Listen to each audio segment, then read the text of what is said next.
Hey guys, this is Preeti. Welcome back to my channel. दोस्तों, आज हम बात करने वाले हैं एक 2022 रिलीज्ड डैनिश साइकोलॉजिकल थ्रिलर के बारे में जिसका नाम है लविंग अडल्ट्स। इस कहानी की शुरुआत होती है एक married couple Christian and Leonora, in short Chris and Leanne को दिखाते हुए, जिनके रिश्ते को जैसे किसी की नजर लग चुकी थी।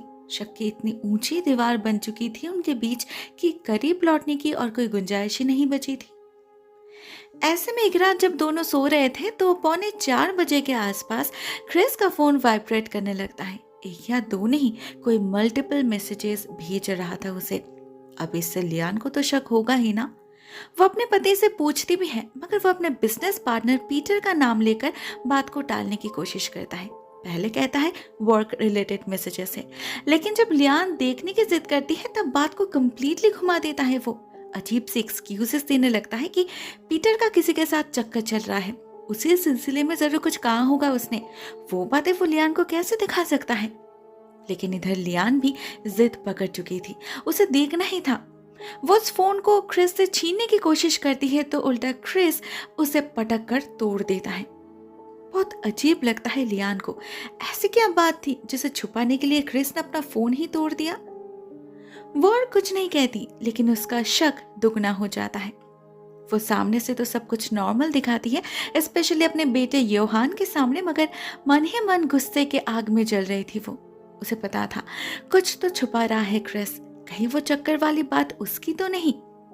लियान अपने तरीके से सच को जानने की कोशिश करने लगती है। सबसे पहले उस टूटे हुए फोन से उन मैसेजेस को रिट्रीव करने की कोशिश करती है वो, लेकिन वो पॉसिबल नहीं हो पाता। तो वो क्रिस का फेसबुक अकाउंट चेक करती है और वहां उसे कुछ ऐसे फोटोज मिल जाते हैं जो क्लियरली क्रिस के इनफिडेलिटी की तरफ इशारा कर रहे थे। पर्टिकुलरली एक लड़की जीनिया उसके साथ कई फोटोज में थी। लियान उसके अकाउंट को भी चेक करती है और वहां भी उसे क्रिस के फोटोज दिखते हैं। उनका रिश्ता सिर्फ दोस्ती तो लग नहीं रही थी, कुछ और खिचड़ी पक रही थी उनके बीच। इस बात का सबूत भी हमें उसी दिन मिल जाता है जब क्रिस अपने ऑफिस जाता है और हम उसे जीनिया को किस करते हुए देखते हैं। पता चलता है इन लोगों का अफेयर पिछले कई दिनों से चल रहा है और अभी जीनिया इस रिश्ते को एक नाम देना चाहती है। क्रिस से शादी करना चाहती है वो, और कल रात उसने ही मैसेज किया था। क्रिस भी यही चाहता है, मगर अपने बेटे के खातिर उसे और थोड़ा वक्त चाहिए था। एक्चुअली उसका बेटा योहान एक स्पेशल चाइल्ड है, पर्शियली हैंडीकैप्ड है वो, और बचपन से ही बहुत बीमार रहता है। फाइनली अब जाके थोड़ा सा रिकवर करने लगा है वो। ऐसे में अगर उसके पेरेंट्स का डिवोर्स हो जाए तो उसे बहुत बड़ा झटका लगेगा, क्या पता वो फिर से बीमार पड़ जाए। इसीलिए और थोड़ा सा वक्त चाहिए था उसे। मगर जीनिया को तो कुछ सुनना ही नहीं था। वो नाराज होकर निकल जाती है।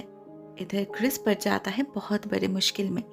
उसे खुद भी समझ आ रहा था कि वक्त हो चुका है, उसे लियान को सब कुछ बता देना चाहिए, मगर कैसे, वो उसे समझ नहीं आता। इसी बीच एक हादसा होता है जिससे सिचुएशन और बिगड़ जाती है। ऑफिस के एक फंक्शन में लियान अपने पति को जीनिया के साथ इंटीमेट हालत में देख लेती है। इनफैक्ट जीनिया तो उसे देखकर हंस रही थी, एज इफ मजाक बना रही हो उसका।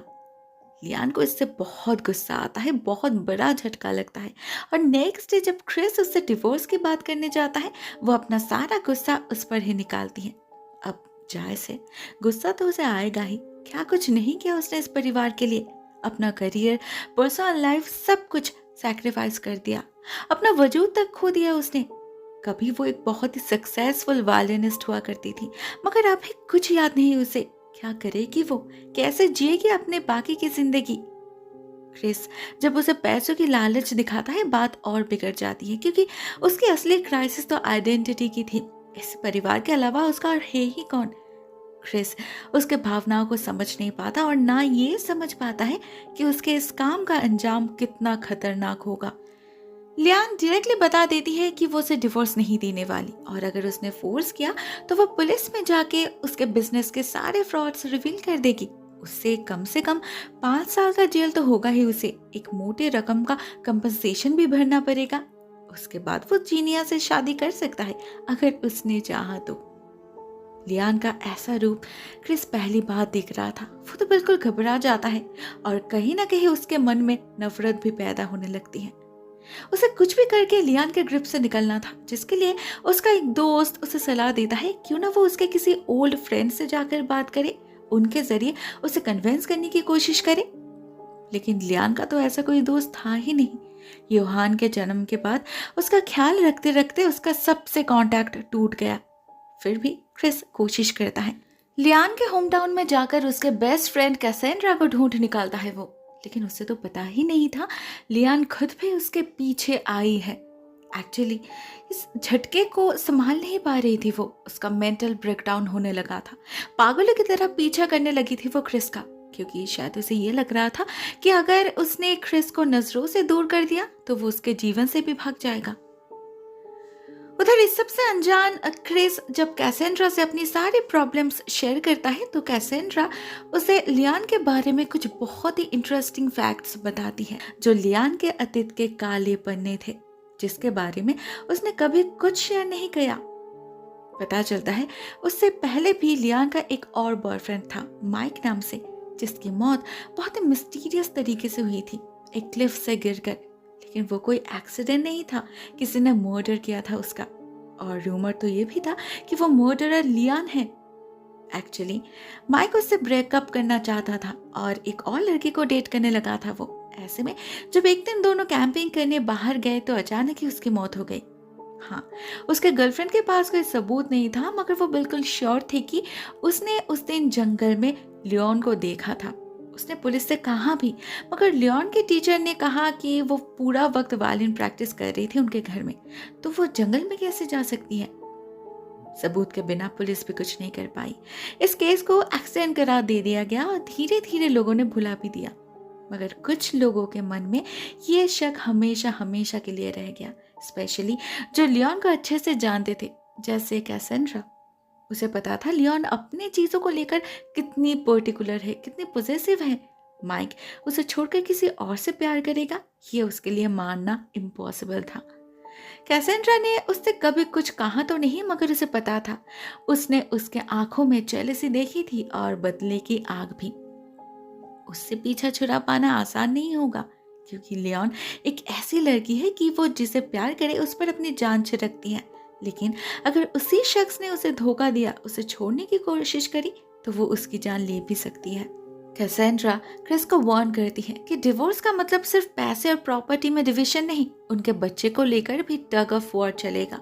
वो किसके सपोर्ट में रहेगा, किसकी बात मानेगा, और ये हमेशा कौन सही और कौन गलत इस पर डिपेंड नहीं करेगा। बहुत संभाल कर कदम रखना होगा उसे। वो उसे इतना सब कुछ इसीलिए कह रही है क्योंकि वो खुद भी एक डिवोर्सी है। उसे पता है रिश्ते जब टूट जाते हैं तब कांटे की तरह चुभते हैं। खुद को बचाने के लिए उसके पास भी तो कुछ होना चाहिए ना। लियोन की ये डार्क सीक्रेट्स उसके थ्रेट्स के अगेंस्ट एक वेपन बन सकता है, एटलीस्ट उसके ब्लैकमेलिंग का एंटीडोट। क्रिस को भी वही लगता है, तो वो माइक के उस गर्लफ्रेंड से भी बात करता है, जो कंफर्म करती है कि लियोन एक खूनी है, अ कोल्ड ब्लडेड मर्डरर। मगर क्रिस को ये पता नहीं चलता कि लियोन अभी भी उसके पीछे ही खड़ी है। सुबह से नजर रख रही है वो उस पर। वो कहाँ जा रहा है, किस किस से मिल रहा है, सब पता है उसे। इवन क्रिस जब जीनिया के पेरेंट्स से मिलने जाता है तब भी वो उसे फॉलो करती है। अपने आंखों के सामने अपने परिवार को टूटते हुए देख रही थी लियोन। दर्द तो उसे हो ही रहा था, मगर उससे भी ज्यादा जो तकलीफ हो रही थी वो थी हारने की। वो अपने ही पति को अपने पास रख नहीं पाई। कैसी पत्नी है वो। और ये दुख, दर्द, फ्रस्ट्रेशन सब कुछ मिलकर एक फाइनल इमोशन में कन्वर्ट हो रहा था, जो था गुस्सा। बहुत बहुत ज्यादा गुस्सा। तो उस दिन जब क्रिस उसे माइक की बात लेकर डराने जाता है, तब लियोन उल्टा उसे घर से निकाल देती है, फिजिकल असॉल्ट करने लगती है उसे, और साथ ही साथ वो ये भी बिल्कुल क्लियर कर देती है कि आज से ये घर क्रिस की मर्सिडीज और उनका बेटा सिर्फ उसका है। क्रिस फिर कभी अपने बेटे से बात नहीं कर पाएगा, क्योंकि सब कुछ पता होने पर उसका बेटा खुद से ही नफरत करने लगेगा उससे। अब ये बात क्रिस को बहुत खटकती है। उसे कैसेंड्रा की बातें याद आ जाती है, लेकिन वो सब कुछ छोड़ सकता है, बस अपने बेटे को नहीं। उसके नजरों में गिर नहीं सकता वो, भले ही उसके लिए उसे कुछ भी क्यों ना करना पड़े। क्रिस बिल्कुल कॉर्नर्ड हो चुका था। तो ऐसे में उसके दिल और दिमाग में बस एक ही इमोशन काम कर रहा था, और वो था हेट्रेड। अचानक ही एक बहुत ही सडन डिसीजन ले लेता है वो, लियान को रास्ते से हटाने का, जिसके लिए वो पहला ऑफिस जाता है। वहां सबसे बातचीत करके खुद का प्रेजेंस जाहिर करता है। उसके बाद एक वाइट वैन लेकर चोरी छुपे निकल पड़ता है जंगल के उस रास्ते के तरफ जहां से लियोन हर रोज जॉगिंग करते हुए गुजरती है इस वक्त। और फिर एक मोड़ पे जाकर छुप जाता है। गाड़ी का इंजन ऑफ करके चुपचाप उसके आने का इंतजार करने लगता है। और जब वो आती है, आधे अंधेरे रोशनी में क्रिस को उसका रेड जैकेट दिखता है। वो और कुछ नहीं सोचता, झट से इंजन ऑन करता है और गाड़ी उसके ऊपर से चला देता है। एक बार नहीं, 2 बार। जब उसे पूरी तसल्ली हो जाती है कि लियोन मर चुकी है, तब जाके वहां से निकलता है वो। फिर और क्या, ऑफिस जाता है, फिर से सबसे मिलकर ऐसा नाटक करता है ऐसे वो पूरा समय ऑफिस में ही था, और फिर अपनी गाड़ी लेकर घर वापस चला जाता है। भले ही उसने जो किया था वो सोच समझ कर ही किया था, अपने सर्वाइवल इंस्टिंक्ट के तौर पर, फिर भी गिल्टी फील तो हो रहा था उसे। यूहान से नजरें भी मिला नहीं पा रहा था वो। दूसरी तरफ एक खुशी भी महसूस हो रही थी, काफी रिलैक्स्ड फील कर रहा था वो। आखिरकार आजाद है वो। दोनों कंप्लीटली ऑपोजिट इमोशंस के कन्फ्लिक्ट में उसका हाल बेहाल हो रहा था। लेकिन कुछ देर बाद किसी की आवाज से उसके अंदर एक थर्ड इमोशन पैदा होता है, जो था डर। क्योंकि ये आवाज लियोन की थी।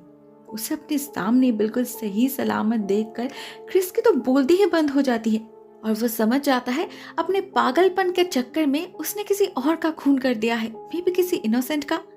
लियोन तो उस रास्ते से गई ही नहीं थी, वो औरत कोई और थी। इधर क्रिस को घर लौटते देख लियोन को लगता है कि उसने जरूर जीनिया से ब्रेकअप कर लिया है। वो तो खुश हो जाती है और फोर्सफुली सब कुछ ठीक दिखाने की कोशिश करने लगती है, फोर्सफुली उससे इंटीमेट होने लगती है। उसे तो कोई आइडिया ही नहीं था कि ये आदमी बस कुछ देर पहले ही उस पर मर्डर अटेम्प्ट कर चुका है। सुबह होते ही उनके एरिया में सनसनी फैल जाती है। पुलिस आती है, आसपास के सभी लोगों से पूछताछ करती है, जिनमें क्रिस और लियान का नाम भी शामिल था। ऑफिसर के सामने तो क्रिस जितना हो सके खुद को कंपोस्ट दिखाता है, लेकिन अंदर ही अंदर मरे जा रहा था वो।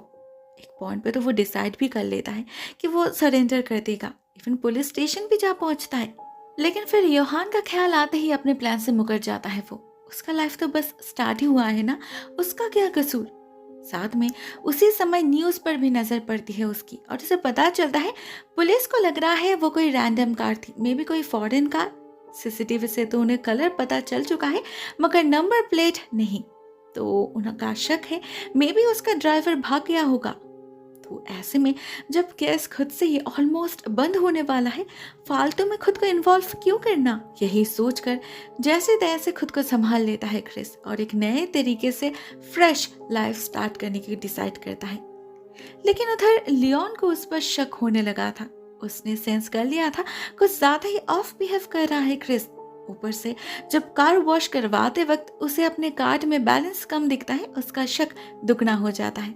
उसने तो बस एक बार ही वॉश किया था, वो भी लास्ट वीक, तो ये दूसरी बार किसने किया।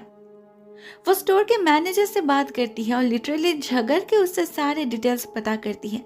सेकंड वॉश कब हुआ था, किस दिन, कौन से टाइम पर, और तो और उस टाइम का सीसीटीवी फुटेज भी उसे मिल जाता है, जिसमें क्रिस का चेहरा क्लियरली विजिबल था। और उसके साथ जो व्हाइट वैन था, क्रिस्टियन जिस तरह से उसका फ्रंट पोर्शन चेक कर रहा था, उसी से पूरी बात समझ आ जाती है लियोन को। साथ में क्रिस का मेन इंटेंशन भी। वो उसी दिन क्रिस को कन्फ्रंट भी करती है और उसके स्पीचलेसनेस से श्योर भी हो जाती है। उसके बाद और उस घर में एक साथ रहने की हिम्मत नहीं होती उससे। वो उसी वक्त घर से निकल जाती है, मगर जाने से पहले एक और कांड कर जाती है। पुलिस को कॉल लगा देती है वो। उसका इरादा था क्रिस को अरेस्ट करवाने का, मगर क्रिस उससे फोन छीनकर बात को घुमा देता है। कहता है उन्होंने रिसेंटली एक रोमानियन व्हाइट वैन देखा है अपने लोकेलिटी में, बस यही इन्फॉर्म करना चाहता था। इससे पुलिस के हाथ से तो वो बच जाता है, मगर लियोन के पास उसके खिलाफ एक और सबूत इकट्ठा हो चुका था, और इस बार के जुर्म तो और भयानक थी। उसे लाइफ टाइम इम्प्रिजनमेंट हो सकती थी। इसका फायदा उठाना बहुत अच्छी तरीके से जानती थी लियोन। उसे पता था क्रिस अभी पूरी तरीके से फंस चुका है। ऐसे में वो जो कहेगी उसे करना ही पड़ेगा। तो वो वही करती है, एक विशियस प्लान बनाती है जिससे उसके रास्ते का कांटा साफ हो जाए। वो क्रिस से कहती है अपने इन 2 गुनाह को छुपाने के लिए उसे एक और गुनाह करना पड़ेगा। लियोन तभी अपना मुंह बंद रख सकती है अगर उसे ये अश्योरेंस मिले कि वो सेफ है, और ये तभी पॉसिबल है जब ज़ीनिया उनके बीच ना रहे। सिर्फ तभी क्रिस की लॉयल्टी उसकी तरफ रहेगी। उसे ज़ीनिया को खत्म करना ही होगा, ठीक जैसे उसने लियोन को मारने की प्लान करी थी। वो प्लान तो उसने फुल प्रूफ किया था, तो इस बार भी उसे ऐसा ही कुछ करना होगा। और रही बात एलिबाइज की, तो उसके लिए लियोन है ना, वो संभाल लेगी, किसी को कुछ पता नहीं चलेगा, जैसे सालों पहले माइक के केस में हुआ था। हाँ, यहाँ पर रिवील होता है 20 साल पहले उस दिन माइक को लियोन ने ही मारा था, अपने हाथों से धकेला था उसे चीट करने की सजा मिली थी। अपने करतूतों को बहुत ही एलेबोरेटली डिस्क्राइब करने लगती है लियोन, और उन बातों को बताते वक्त उसके चेहरे पर एक अजीब सी खुशी नोटिस करता है क्रिस। ना कोई सैडनेस था, ना कोई रिग्रेट। वो तो बहुत ही प्राउडली डिस्क्राइब कर रही थी सब, एज़ इफ कितनी बड़ी जीत हासिल किया हो उसने। और तो और वो ये तक रिवील करती है कि पुलिस को कैसे कुछ पता नहीं चला। असल में उस दिन उसे पहले से पता था माइक अपने नए गर्लफ्रेंड से मिलने जाएगा, तो उसने एक्स्ट्रा वायलिन क्लास रख लिया और प्रैक्टिस के नाम पे ज़्यादा देर रुक भी गई। और फिर जैसे ही शाम हुआ, बाकी की लड़कियां क्लास से निकल गई, उसे मौका मिल गया। वो चोरी छुपे एक खिड़की से निकल गई और जंगल में जाकर माइक पर नजर रखने लगी। दोनों को इंटीमेट होते हुए भी देखा उसने। और फिर जैसे ही दोनों अलग हुए, माइक अकेले क्लिफ तक जा पहुंचा, लियोन को मौका मिल गया। उसने धक्का दे दिया माइक को, और फिर उसके मौत को कंफर्म करने के बाद वो तुरंत अपने क्लास में लौट गई और वायलिन लेकर बैठ गई। अपने एब्सेंस में एक रिकॉर्ड प्ले करके गई थी वो, इसीलिए बाहर से उसकी टीचर को लगा वो ही प्रैक्टिस कर रही होगी पूरा समय। एज द रिजल्ट किसी को सच पता ही नहीं चला और उसका बदला भी पूरा हो गया। सिंपल, क्रिस को भी यही करना है और उसे करना ही होगा, नहीं तो लियोन उसे पुलिस के हवाले कर देगी। उसके गुनाहों के इनफ सबूत है उसके पास। उसके बातों से क्रिस समझ चुका था इस औरत से वो भाग नहीं पाएगा, इसीलिए वो उसके प्लान में शामिल हो जाता है। अगले दिन वो दोनों वैकेशन के नाम पे एक 5 स्टार होटल में जाकर रुकते हैं और वहीं से इस प्लान को अंजाम देने का डिसाइड करते हैं। रात होते ही चोरी छुपे पीछे के रास्ते से होटल से निकल जाता है क्रिस। अपना फोन कमरे में रख के जाता है जिससे उसका लोकेशन सेम रहे, और पीछे के रास्ते जिससे कोई उसे देख ना पाए। और तो और वो अपनी गाड़ी भी नहीं लेता, वही व्हाइट वैन ले जाता है। इधर लियोन भी जितना हो सके एलिबाइज क्रिएट करने में लगी थी, जैसे रूम सर्विस में कॉल करके डिनर ऑर्डर करने के बहाने ऐसे नाटक करना जैसे वो क्रिस से डिस्कस कर रही है। फालतू में लोगों से ये जिक्र करना कि क्रिस शावर में है, होटल स्टाफ के सामने उसका रिकॉर्डेड वॉइस प्ले करना, एक्सेट्रा एक्सेट्रा। इवन ठीक 11:30 बजे के आसपास क्रिस के फोन से वो ज़ीनिया को एक मैसेज भी भेजती है कि आई एम सॉरी, मैं ये रिश्ता नहीं रख सकता, जिससे लगे क्रिस उससे ब्रेकअप करना चाहता है। वो अपना पार्ट तो परफेक्टली निभा रही थी, मगर इधर क्रिस का प्लान कुछ और था। ज़ीनिया को मारने के बारे में तो वो सोच भी नहीं सकता, खुद से ज्यादा प्यार जो करता है उससे, तो वो उल्टा उससे इंटीमेट होने लगता है और लियोन के बात को दिमाग से कंप्लीटली निकाल भी देता है। लेकिन वो अपनी पत्नी को तब भी ठीक से पहचान नहीं पाया था। शायद उसे पता नहीं था उसका इंट्यूशन कितना खतरनाक है। लियोन ने तो पहले ही गेस कर लिया था कि क्रिस से यह काम नहीं होगा, इसीलिए वो खुद ही आ गई और वॉशरूम में छुप गई। फिर जैसे ही ज़ीनिया वहां जा पहुंची, मार डाला उसे, चाकू से स्टैब करके बस एक बार में ही जान निकाल दी उसकी।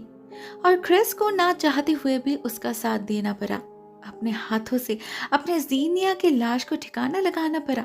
मगर कहाँ?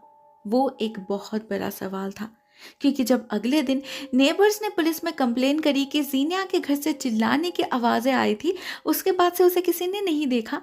तब 2 ऑफिसर्स इन्वेस्टिगेट करने तो गए, मगर एक बहुत ही अनयूजुअल सराउंडिंग्स का सामना करना पड़ा उन्हें। पूरे घर में उन्हें कहीं कोई फिंगरप्रिंट नहीं मिली, बेडशीट भी गायब था, जिस कारण से कोई डीएनए सैंपल भी नहीं मिला।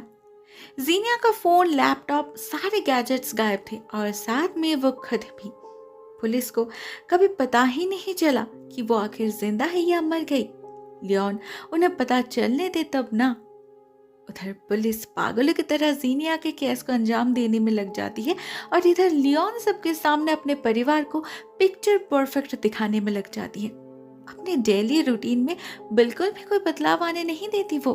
खुद तो स्ट्रांग रहती ही है और क्रिस को भी फोर्सफुली नॉर्मल रहने पर मजबूर करती है। लेकिन अगले दिन ऑफिसर्स को जीनिया के फोन में लास्ट कुछ मैसेजेस का पता लग जाता है, जिसमें उन्हें क्रिस के फोन से भेजा गया मैसेज में मिलता है।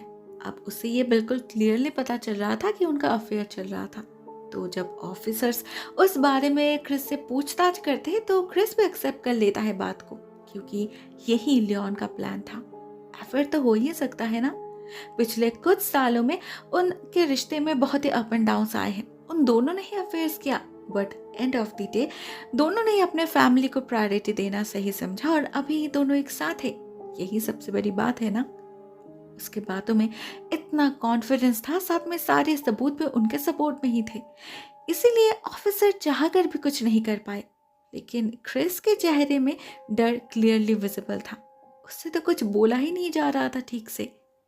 उसी शाम को उनके लोकेलिटी में एक बॉनफायर अरेंज किया गया था, जिसकी तैयारी पिछले कई महीनों से चल रही थी। स्पेशली क्रिस और उसका एक दोस्त ही सब कुछ संभाल रहा था। तो अहम वक्त पर अगर उन्होंने ही क्विट कर दिया तो सबको शक हो सकता था। इसीलिए मूड ऑफ होने के बावजूद लियोन और क्रिस पार्टी अटेंड करते हैं और एंजॉय भी करते हैं। एटलीस्ट एंजॉय करने का दिखावा तो करते हैं। उधर पुलिस तब तक जीनिया की लाश को ढूंढने में निकल पड़ी थी, जिसकी शुरुआत उन्होंने इसी इलाके से किया था, क्योंकि उनका शक था जीनिया के घर में जो बर्कलेरी हुई है वो बस एक दिखावा है, अ कवर अप। कोई चोरी नहीं हुई है वहां, बल्कि उसका खून हुआ है और उसे छुपाने के लिए ही उसके सारे गैजेट्स गायब किया गया है। साथ में उन्हें यह भी शक था कि उसके लाश को भी इसीलिए गायब किया गया है क्योंकि उससे उसके खूनी का पता चल सकता था। अगर मरने से पहले दोनों इंटीमेट हुए होंगे तो उसके शरीर से उसके खून का सैंपल मिल जाता ना। तो खूनी जरूर नहीं चाहता था, इसीलिए लाश को छुपा दिया गया। पुलिस का पूरा शक था खूनी क्रिस ही है, लेकिन उन्हें कोई आइडिया नहीं था कि इस सब का मास्टरमाइंड उसकी पत्नी है। वो लोग अपने फुल टीम और डॉग्स के साथ पूरे जंगल को छानना शुरू कर देते हैं और इधर हम लियोन को देखते हैं बेचैन होते हुए। न जाने क्यों वो बॉनफायर के लिए बहुत एक्साइटेड हो रही थी। बार बार क्रिस से कह रही थी आग जलाने के लिए। क्या ये सिर्फ क्यूरियोसिटी थी? शायद नहीं। नहीं तो क्रिस भी उसके कहने पर झट से आग जलाने में बिजी नहीं हो जाता, स्पेशली जब उसके सारे दोस्त उसे और कुछ देर वेट करने के लिए कह रहे थे। शाम ढलने में तब भी वक्त था, मगर क्रिस से और इंतजार नहीं होता। वो जाता है और पूरे 2 जार तेल डाल देता है, जिसकी कोई जरूरत ही नहीं थी। उसके बाद मैचेस जलाते वक्त भी उसका हाथ कांप रहा था, किसी चीज को लेकर लिटरली पैनिक कर रहा था वो। उधर तब तक ऑफिसर्स अपने डॉग को लेकर नदी के उस पार आ पहुंचे थे और उनका डॉग इसी बॉनफायर की तरफ देखकर चिल्लाने लगा था। लेकिन जैसे ही आग जल उठती है वो चुप कर जाता है और ऑफिसर्स को भी हार मानना ही पड़ता है, क्योंकि इतना ढूंढ कर भी उन्हें कुछ नहीं मिला। कैसे मिलेगा? लियोन ने उसे छुपाई ही ऐसी जगह है। एट द एंड हम सभी को एंजॉय करते हुए देखते हैं, सिवाय क्रिस के। उसके आंखों में आंसू थे, क्योंकि अभी अभी उसने अपने प्यार को जलाकर जो आया है। हाँ, सीनिया की लाश उसी बॉनफायर के अंदर थी। लियोन ने कल रात ही उसे वहां रख दिया था, बिल्कुल सेंटर में। और जबकि ये पिछले कई महीनों से बन रहा था, इसीलिए किसी को शक भी नहीं हुआ। लकड़ियों के साथ साथ जलकर राख हो गई जीनिया, मगर उसकी हड्डियां तब भी इंटैक्ट थी, जिसे डिस्पोज करना बहुत जरूरी था। लेकिन लियोन ने इसके बारे में भी पहले से ही सोच रखी थी।